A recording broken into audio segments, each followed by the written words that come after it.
Aloha, friends and neighbors. Rollin Frost here, Kona Astrologer. Remember I said that during this month, following the full moon on Uranus, you're going to have some UFO action?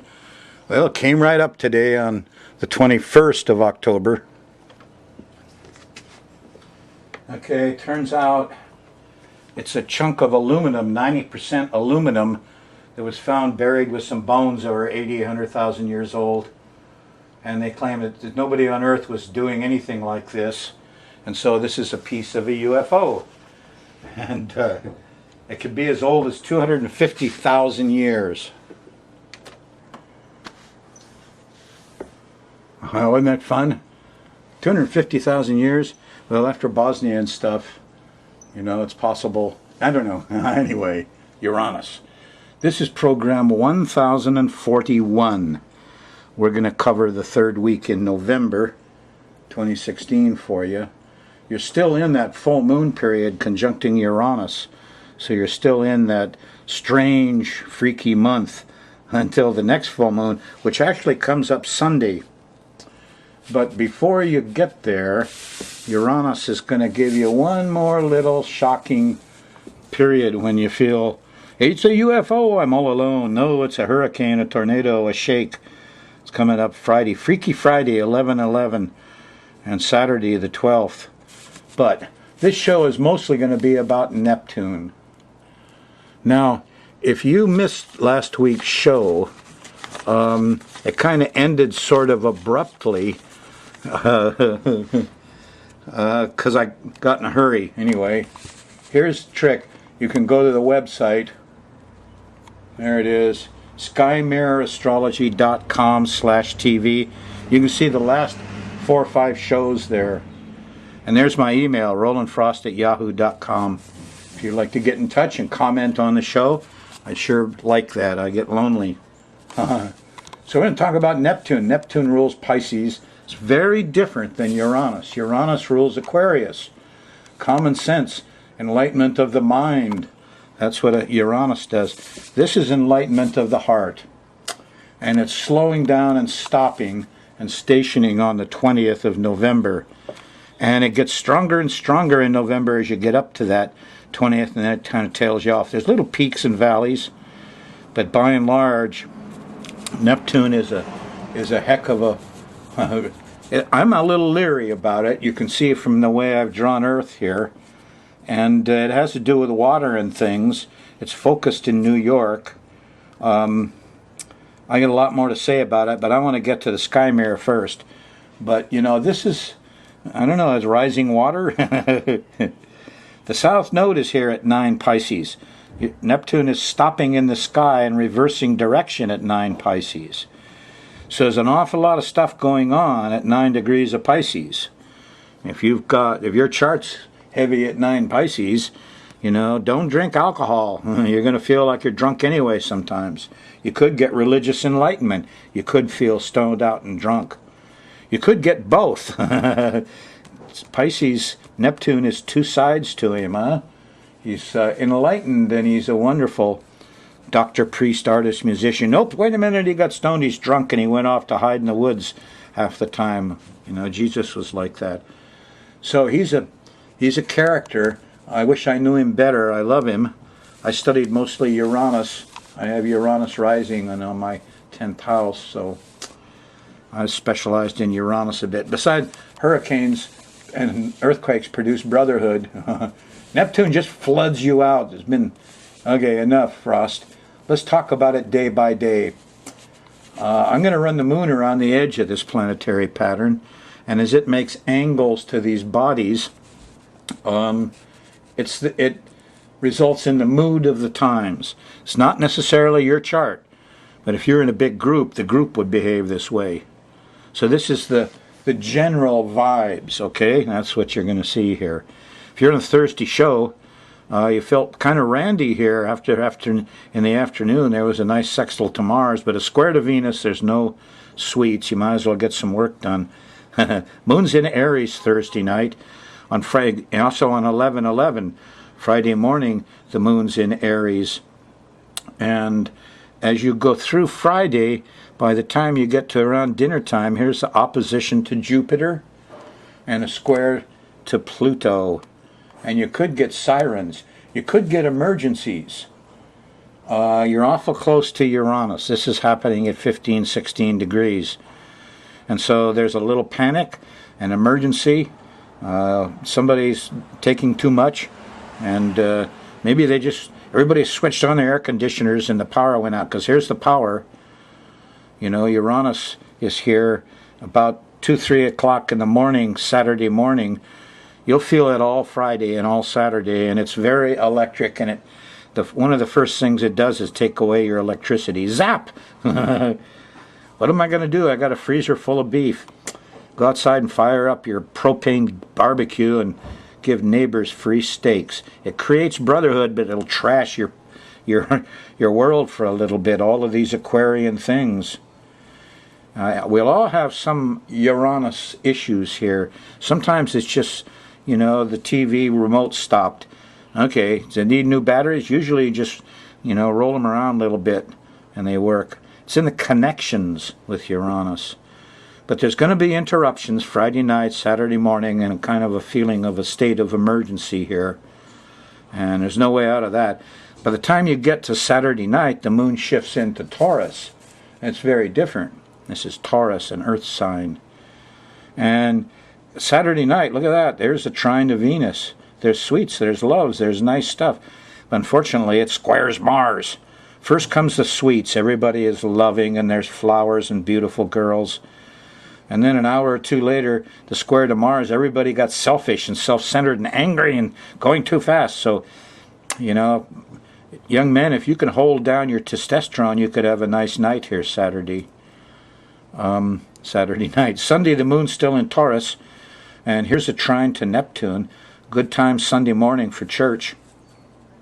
Good time for the higher heart. Neptune is very strong. It's going to stop in a week from Sunday. So music, art, the ocean, beautiful things, colors, flowers, birds. You know, just sit down. Hey, if you're going to read the Bible, every time you see the word heavens, substitute sky. Yes, that's what it was. And your astrologer declares Jesus was trained in Alexandria as an astrologer. Oh, really? And the 3 wise men were astrologers. Oh, well, I do. I'm just, you know, preaching to the choir, huh? But Neptune loves to preach, and there's music, and Sunday morning's a good time for it. And there could be discovery Sunday night around dinner time with the trine to Pluto. So whatever preaching you're listening to, you could discover something kind of nice. However, as you go through Sunday into the evening, here's the full moon right here. That's about 9, 10 o'clock Sunday night. And full moons are always a little bit, you know, exaggerated. Everybody's emotions are bigger than life. Ideas are bigger, and things tend to get out of proportion a little bit. So I won't work on full moons, and I wouldn't have a party. You have a party on a full moon, the ladies be in one room and the men in the other. So full moons aren't good. Stay home Sunday night. Monday, the moon's still in Taurus when you get up. And in the evening, here's a nice trine to Mars on Monday the 14th. And you can get out there and do the chores and do the physical stuff. And that's a good thing to do, too. Because here early Tuesday morning, here's the opposition to Mercury. Communication's not going well. And here's a square to Neptune. Confusion, delusion, water, bad smells, chemistry. Eek, is somebody spraying over there? The other day there was a terrible sulfur smell at my house. Couldn't figure it out. I went investigating. Turned out a guy had a tile roof, and he was scrubbing it with a sulfur compound, I guess for the algae or something, or the mold. Boy, it hit my house heavy. Neptune, bad smells, you know. When you're smelling something, it isn't just a smell. It's little tiny molecules going in your body. Yes, think about that a little bit. It's kind of important. Because there's going to be a lot of smells around. When the closer Neptune gets to the 20th, the more your sense of smell gets up. You'll see colors better, you'll smell more things. When Neptune stops on the 20th, oh boy, I hope you're around good smelling stuff. So Tuesday morning, here's a square to Neptune, and you're stuck in bad smells and confusion. And with Mercury there opposing, people are going to say right and mean left. and there are going to be snarls of traffic and communication. So leave early Tuesday morning if you got to leave. Tuesday afternoon, here's a trine to Jupiter. This is just about dinner time, and there's some wisdom flowing about earthly things, but then right away, within an hour following it, there's an opposition to Saturn, and the rules and regulations won't let me do that, sorry. Nope. The moon's in Gemini, so it's very mutable, movable air sign. Yeah, you can talk things out here a bit. There's a nice sextile to Uranus late Tuesday night, early Wednesday morning. Common sense, the community mind, in la catch, I am another you. The consciousness of the Aquarian age is there Tuesday night, Wednesday morning. I hope you get some. As you go through Wednesday, the moon's still in Gemini until you get to, probably around dinner time, and the moon shifts into Cancer and all the vibes change, huh? Starts with an opposition to Venus late Wednesday night. There ain't no sweets, there ain't no sugar here, there ain't no sex, forget it. Go to bed early. Get loose of your demons of desire. Yeah, I like that phrase. Demons of desire. Give me more sweets. Here's a trine to Neptune. Here, the preacher, artist, doctor, musician, the magical Jesus inside of you can give you real insights into your heart. It's Thursday morning. Yeah, sugar won't do any good. Don't do the sugar. Thursday, the moon in Cancer has an opposition to Pluto, a square to Jupiter. Eek, a bug! This happens in the late afternoon, early dinner time, and there's a sense of panic again, and difficulties could crop up, and emergencies Thursday night. Friday morning, moon still in Cancer. There's a nice trine to the sun. You're up and you're getting things done, and you got a good plan. Good for you. Trouble is, a couple hours after you got your plan going, here's this moon squares Uranus, an electrical connection goes bad, the battery runs out, something happens, twist the plugs, it's just Uranus acting up, trying to interrupt you a little bit, main guy here to watch for is old Neptune, because Neptune stops on the 20th. So, moon shifts into Leo about the middle of the afternoon on Friday the 18th. Everything changes, starts to get impatient and a little angry, because here the moon's going to oppose Mars Saturday morning, and everybody's in a big rush. Maybe this is sports or football, I don't know, but not good for doing chores. Saturday night, hey, here's a sextile to Jupiter and a trine to Saturn. Good sense prevails. The lawyers and the judges, our justice system is good, I hope. I doubt it, but anyway, Leo moon, Mr. Trump is Leo, and he'll probably get his act together a little bit here. On Sunday, there's a trine to Uranus, brotherhood. I am another you. High-tech stuff, common sense, Sunday morning. Not so much for the higher heart, color art, music, Neptune, Pisces stuff. This is more Uranus, Aquarius stuff Sunday. And a good talk and communication Sunday afternoon. There's a trine to Mercury. So there's a Mercury-Uranus grand trine going on, and your mind ought to be sharp on Sunday the 20th. You may need it because Neptune stopped on the 20th. And I made a note here. It may have stopped on the 20th, but the moon moves into position Monday night and opposes Neptune. And Neptune's on the south node. So here's a very likely time for there to be Neptune problems, Neptune disasters. Yeah, I mean big ones. Disasters, floods, water problems, chemical problems. And when the moon opposes it, a lot of it's focused on New York. And I'm going to take a look at that. What's this? Oh, aluminum, 90% aluminum, that piece.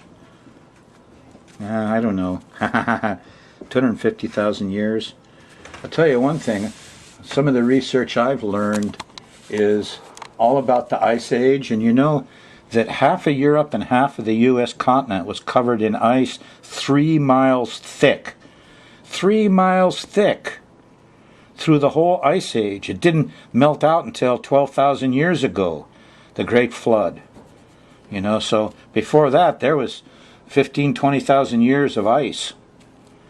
And that's why I'm wondering about the tunnels in Bosnia and 35,000-year-old pyramids, that were, anyway, when that big ice cap melted, that 3-mile thick ice covering the U.S., Canada, Europe, Siberia, 12,500 years ago, when it melted, the ocean went up 250 feet.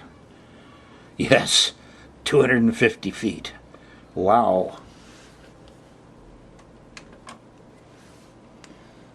Speaking of Neptune, my son Mike is a fisherman, professional grade. I've had my encounters with the sharks of the ocean. But read this. This is the most dangerous animal in the world. It's responsible for millions of deaths every year.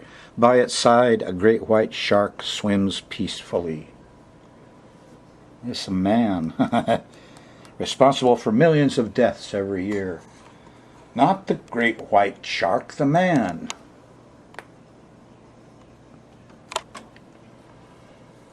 Okay, before I get into some hardcore technical stuff, a hint about Neptune. What is Neptune? Well, the glyph is the crescent of, they used to call soul. Soul just means personality. Expressions on the face. You could call this flesh. Fleshed beings. Everything in astrology is a crescent of soul, the circle of spirit, non-physical things, or the cross of matter. Now, Neptune is the crescent of people, and it's speared by the cross of matter. It seems like the people, the flesh, suffers because of this physical stuff. Maybe that's like Jesus on the cross. I don't know, but there's a tendency to suffer for Neptune because of material stuff. Now, the whole thing about Neptune is this is the guy that deals with the stuff under the ocean. And a lot of stuff you can't see, like religion, music. You can't see these things. And there's a tendency in our Western world, in the U.S., to think that because you can't see it, it isn't there. So I have an ignorant neighbor that thinks he can spray Roundup on the ground and somehow it just goes away. He can't see it. What happened to it? It goes away? We had an ignorant mayor who wanted to burn all the trash in the middle of Hilo. Oh, you can't see it. It comes up off the fire. Does that mean it's not there? Nope. So it doesn't go away. Spraying the Roundup, especially, and those kinds of chemicals, once it dries out, it converts to a solid, little crystals and little plates, and it blows in the wind, or blows with the leaf blower and pollutes everybody around, and the cancer rate, and the miscarriage rate, and the lung problems slowly go up. So Neptune has to do with a lot of sneaky stuff. Take, for instance, VOG. The health department's baloney thing. VOG won't hurt you, and it's just ammonium sulfate crystals. Good for asthma. But how about cigarette smoke? You can't see that, but you can sure smell it, huh? Things like radiation. Can't see it? Man, it can really hurt you. EMF, electromagnetic force. All these waves around us, it takes sound. When I was with OSHA, I used to carry a sound meter around with me. People using leaf blowers, young kids usually, they're not using ear protection. That loud sound slowly cuts down the high frequency, and they lose the high notes, and pretty soon they can't hear the birds or the little babies talk, and it takes years, 5, 10 years, and those poor guys aren't being protected. It's sound. Oh, it can't hurt me. I can't see it. So, Neptune problems, a lot of them have to do with stuff you can't see, can't touch. But man, Roundup is really hurting us. Come on, let's get technical. Where did I leave off on the last show? We're talking about Neptune, and how as Neptune slows down and stops, it's doing it at 9 degrees of Pisces. It just so happens the south node is at 9 Pisces. The north node is at 9 Virgo. Now, what are the nodes? The Vedics just tell us, and they study on it, it's good. The north node is good, it's the dragon's head. The south node is bad, it's the dragon's tail. I studied on it. once I left the house with the south node rising, I almost got killed in the ocean. I need help. I need nurturing. Help me, is the south node. And it's very bad luck, you could say. Maybe some Vedic astrologer could tell us more. But the point is that Neptune is slowing down to stop. When it does, it acts up. And you get floods and confusions and chemical poisonings, and the preachers go to jail, and there's all kinds of, the sea level is rising. There's all kinds of Neptune things, delusionary, half of them.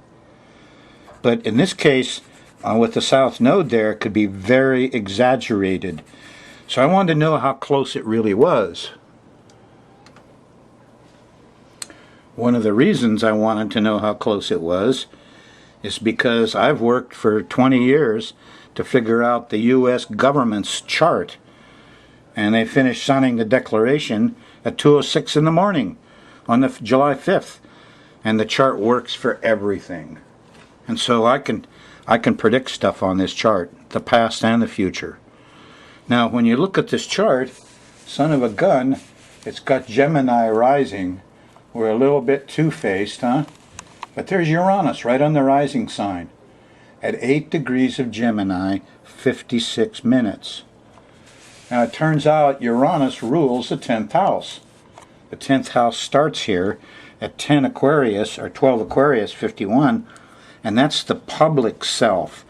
With a country, with you, a personal side of you, you go for the rising sign, that's your skin, your body. For a country, it's the public body, the midheaven, is Aquarius. The ruler is Uranus at 8:56. 8:56.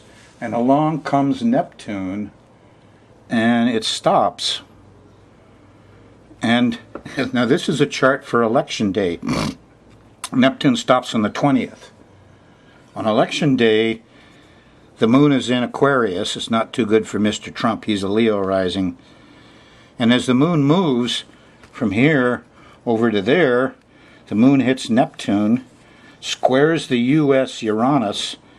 Today on October 21st, they had a big hacking of the internet. It just, a lot of it, a massive interruption of all the internet stuff. Internet stuff is Uranus.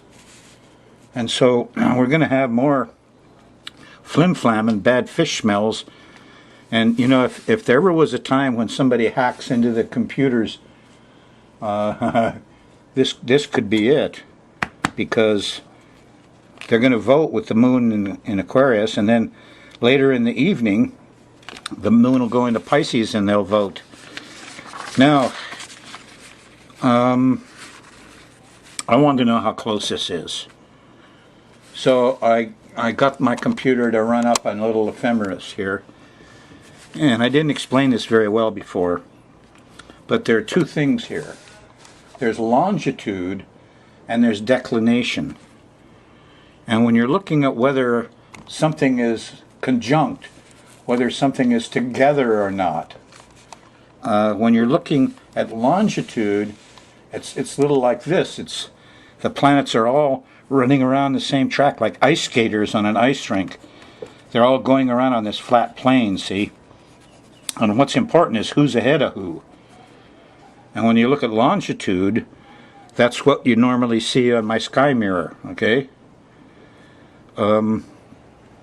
Now, declination is actually the space between the horses on the track.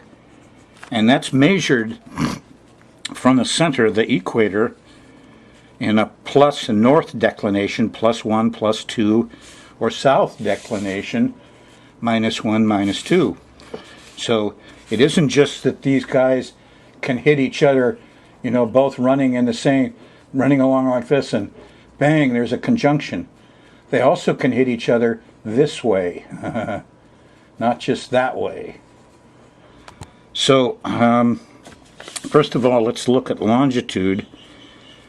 And the south node is at 9 Pisces 14 longitude. I've marked it. And that hits Neptune at 9:14 on November 17th. Yeah, so they're exact. The two horses are running nose and nose. When I looked at declination, the two didn't come together until December 2nd, when the declination of Neptune hits 8:52 and the declination of the South Node hits 8:52. They're nose to nose and nose at that time too. Now, so this is a major thing. They're not only going this way, they're going this way. The USA Uranus is at 8:56. Yes, so it's exactly square the Uranus in the 10th house. Further investigation, the 10th house ruler Uranus at 8:56. I thought, well, where is this? It isn't. Might just be the internet in general, and you're going to find out the next morning, because on the 9th, the moon will be up here and hit Neptune, and everybody's going to wake up and say, well, we're not counting these votes correctly. Something's fishy. There's bad smells all around it the day after the election. You wait and see. It's going to be confusion and delusion. So I wanted to know if there was any locality to it. If I put the USA chart down on a map and I look for the planet Uranus on the rising, there it is, Uranus right there, and the Uranus line runs right down through New York. And so this is where the Uranus, this is where all the media is. Radio, television, newspapers, computer stuff. Uranus is focused in on that New York area, and it's going to take a hit. Now, once before we saw New York get flooded, and it was pretty bad too. Neptune usually produces that, but I haven't got a clue what Neptune and the South Node are going to do. I just don't like it very much. And it could be almost anything. You're just going to have to wait and see. Let's just say for now that, the election is fully Neptuned out. And, boy, the day after the election, when the moon hits it, you're going to see some confusion. So, this is going to be something that I'm going to watch carefully, because, I can't tell you what this is going to be. I'm no Neptune expert. Uranus maybe, but not Neptune.